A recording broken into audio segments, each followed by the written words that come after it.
Hi guys, you are welcome to Pastor Stephen Iweze's YouTube channel.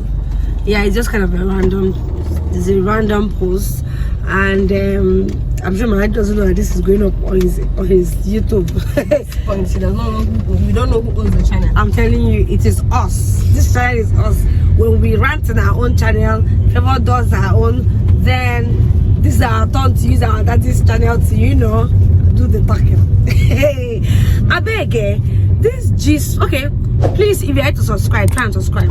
Like, you gotta subscribe. You gotta subscribe. And this is also doing a shout out to our daddy on his birthday. Happy birthday, daddy! We love you. You. Yeah, I'm kind of feeling so sleepy. I don't know why. Yep. So I think there's this gist I've been wanting to gist on my daddy's channel, because this my daddy's channel is very good for this typer or for this kind of gist. What is the gist you might be saying? Hey, is sparing the rod and spoiling the child. Yeah. So what do you think about that? Because I know that most times some parents feel and think that I think punishment will do its own duty. That why should you flog the child? Why should you do this? Tell the child to stand in one corner standing. Exactly. It's so they tell the child, you won't lick ice cream. I won't buy you burger. I won't buy you blah blah blah. TV blah, break, or what is it? You are grounded for hanging from TV. Now you know. So have you tried to change the channel with your TV remote and it doesn't answer you? What do? You knock them. I'm telling you, by the time you just it comes back to his senses. So sometimes we feel and think that the child doesn't understand the place of the king. They do.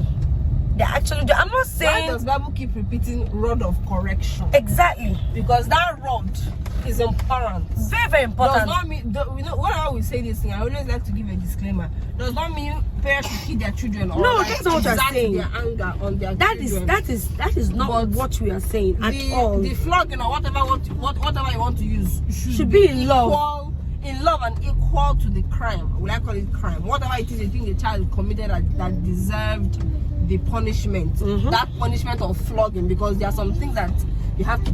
There are some things the child does that you have to talk, but there are some that needs that rod of correction. I'm telling you, that rod of correction is really important. Very, very important though. Like very important. We actually think that is not. It's very, very important though, because if you leave kids, my dad will always tell you that every child has the tendency of spoiling. Yes. Every child. So it is dependent on the parents to correct the child. So correction is not in you trying to kill the child, you trying to wicked the child. Correction is in you be correcting the person in love. Letting the person know that, oh, you did wrong. This thing that you did is very, very wrong. Something my father-in-law used to say, because when you're flogging, people will be like, how do you see your child crying? See, their cries, they break heart. It can break your heart, but you have to remember what is the goal for this. This child is crying now. What is the goal? See, whenever I'm in that mode of correcting, if they are crying, what I will usually say is, cry not the key person. Because at the end of the day, who cried don't kill.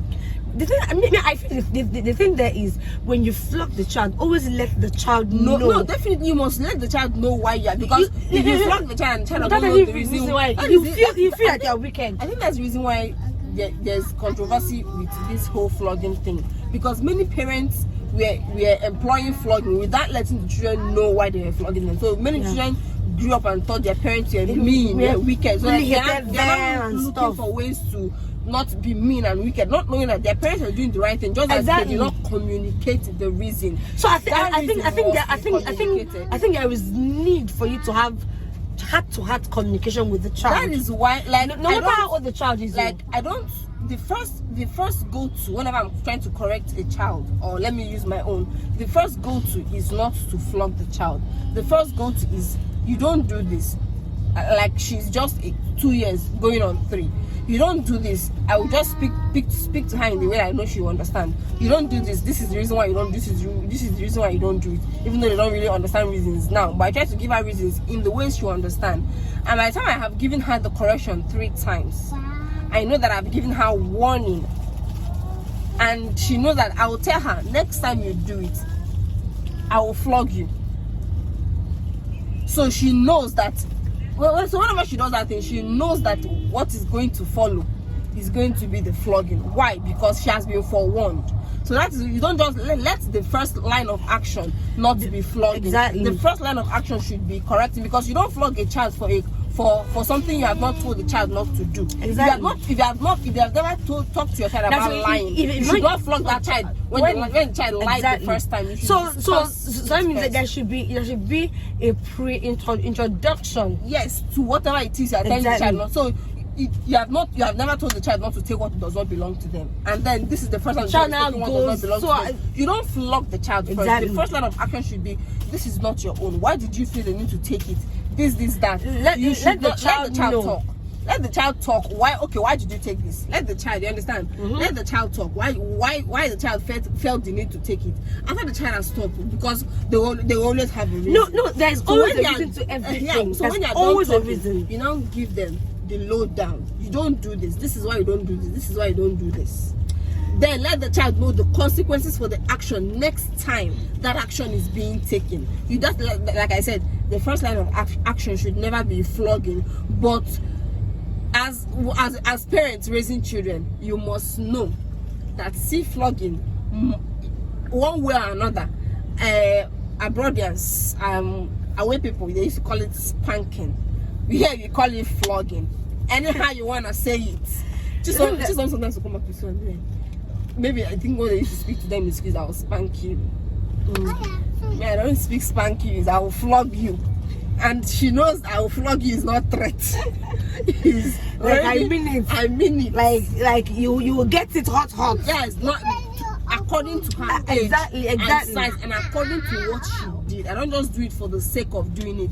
And whenever I feel I am angry, personally, whenever I feel I am angry about something else, and she does something she's not supposed to do, I don't flog her then, because I may flog her more, out of a little anger, more than I should, because I know that there's another anger, and now she has added to the anger. So what do? I refrain myself. I just correct her, refrain myself from flogging her. Then when next she does that thing, I'm in a better mood, I can now flog her. And as she grows, the method and the ways changes. for correcting changes. And also develops, because she's developing. I'm actually developing according to. I'm actually developing what's called the method of correction for her according to her personality, because everybody is different. Exactly. Every child is different. So the way you correct this child is not the way you correct this child. Some children will need you to talk to them 2 times before you employ the flogging. Some children you need to talk to them once. Some children you need to talk, and as you're talking, you're flogging. So it depends. That doesn't on the child. The thing there, that doesn't mean that you need to count off the flogging. It has its own mende. Yeah, yes, it has its own thing. I'm telling you. I'm not saying you shouldn't talk to the child. You should actually talk to the child. But as you're talking to the child, and then you are noticing that there's a spice of maybe stubbornness, or a spice of not wanting to. No. Sometimes, as you said it now, the Bible even said it, that foolishness is in the heart of a child. Only with the rod of correction will you drive it away. Exactly. So Do you not think that the word of God is foolish to have said this about flogging the child? Because I said something earlier. Every child has a tendency of spoiling, and every child has a tendency of becoming. I'm telling you. So you are the one that ignites. It is dependent on the caretaker, on the guardian, on the parents to ignite that goodness in them. Because at that point, they actually don't know what they're doing. No. So you're the one that know what they're doing to some extent. But to another extent, sometimes they feel everything goes. So you're not the one that will not tell them, okay, this wants to go, this thumbs up. And sometimes you need that, because flogging is a stringent method. So sometimes you need that stringent method of flogging.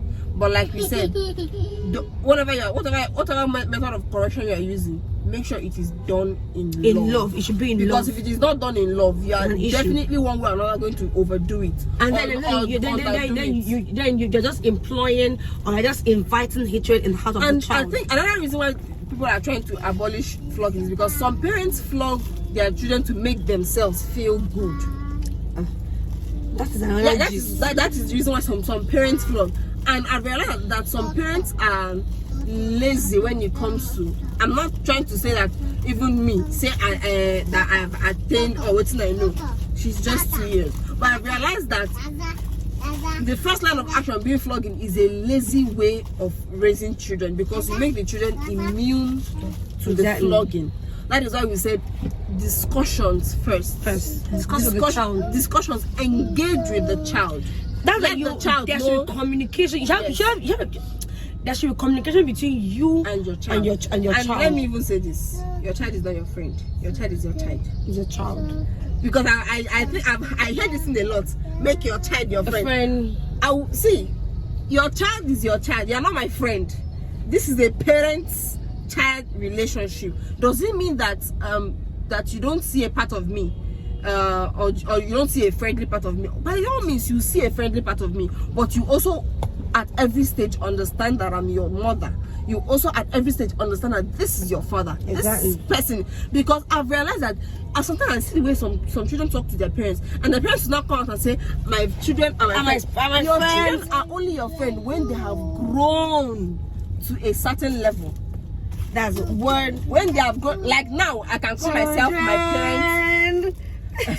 Like now, I can call myself my parents' friend because I have come to that place where an order has been established. Exactly. Now, I cannot call myself my friend. She's not my friend. She's my daughter because she does not understand that order. And if she starts seeing me as friend, and we always know that we're friends, over familiarity enters. Exactly. You cannot beat that one away. I saw something. A parent posted a picture of. I think the child turned 16 or was it 16 or 17, sort of. So the father took the child to a club and then introduced alcohol to the child. So you could imagine the audacity or the confidence of the man to come out and then post, I am the first person to take the child to a club. I'm the first person to introduce the child to the and this. Parenting is mentality. Please, parenting. I want to end the video now. Parenting, just like Favour said, is mentality. Be careful. And the best mentality. Be very, very careful. The mentality of God. That is why. Please go read your Bible. That is the reason why. If you want to be a good parent, you must have a relationship with God. Exactly. Because how does he treat you? If you know the way God fathers you, you understand the way you should be a father or a mother to your child. So that's just the best way you can learn to parent is having a relationship with God. So I think everything in this life is connected to having a relationship with God. It's even love, everything, communication, marriage, everything. Just like marriage, if you think you have a wonderful relationship with God, get married first. That is when you know if that relationship you thought you had was real. It is well. So we are gonna sign out now. Just like I said earlier, this is Manali's channel, and if you are yet to subscribe to this channel, please that red button. We are the ones bell that comes up. We are the ones managing this channel, so we choose to put this video there because we feel that a lot of parents might be watching out because he's a parent. So love you, daddy, love you, mommy, and I love everyone watching this video. Please don't forget to subscribe, and after subscribing, click the bell button. Thank you and God bless you. God bless you. Bye. Say hi, guys. Hi, guys.